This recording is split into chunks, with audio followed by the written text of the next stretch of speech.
We all know that traditional life has gotten extremely expensive. Most people's income has not increased or even kept up with the cost of living. We've seen a rise in alternative living lifestyles, homelessness, a rise in van life, as well as van dwelling life. So today I want to give you some things to think about if you are considering either van life, a full-time life of travel, or van dwelling locally, where you keep your job, you stay in your local state, and you explore the state that you live in. Find the beauty in where you live that you otherwise would not have the opportunity or even money to do. If you're new to my channel, my name is Shalonda Elise. This is Le Chateau. I'm a full-time van dweller. I'm a nomad. I travel very slowly, living in one state for a few years before I move on. And you are watching the Freedom Castle Cafe. For anyone considering van life, a full-time life of travel and living on the road, please consider these three major aspects of van life and the expenses that you don't currently have.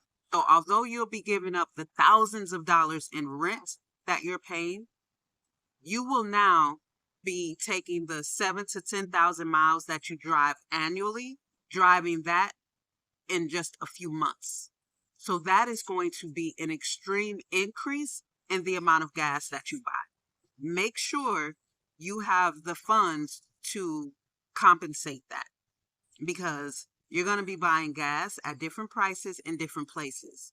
You also, with that 7 to 10,000 miles that you drive annually, living traditionally or living locally for the van dwellers like myself, you now will be driving that in just a matter of a few months, which will add wear and tear on your vehicle. Your vehicle will age much faster, which means your wheel axles are not going to last as long. Your struts, your shocks, your tires, your oil changes are going to need to be done a lot more frequently.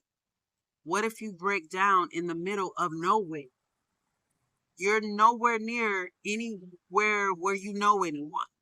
You could literally be in the middle of nowhere and break down, which happens regularly with van lifers. Keep that in mind. This isn't to discourage you. This is to get you to think. For us van dwellers and for those who are really considering living in a vehicle to minimize their expenses, to save money for a legit reason of buying land, leaving the country, leaving the continent, something for a more stable life, a more stable existence, really control their finances. We don't have these issues. I'm going to go into it deeper on a future video, so make sure you subscribe, turn on your bell notifications so you don't miss when I post that video.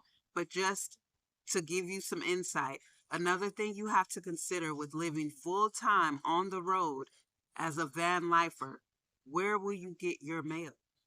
As a van dweller living locally or even living in one state for a few years the way I do, I can get a virtual mailbox, no problem. Have it for 2, 3, 4, 5 years, however long I'm in that state.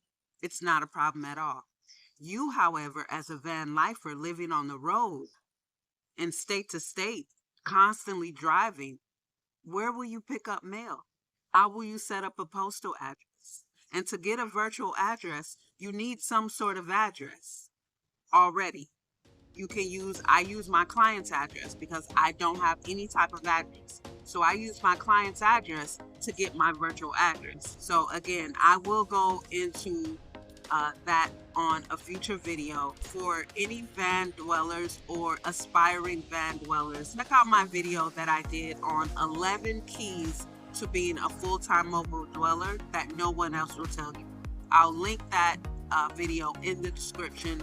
Be sure to check that out. I think that will help you out a lot before you make the leap into not renewing your lease and moving into a vehicle, although you do plan to stay locally. I also encourage you to check out my video on why I chose to become a mobile dweller.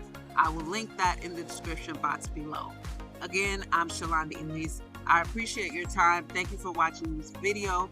Be sure to check out the links below, and I'll see you on my next video.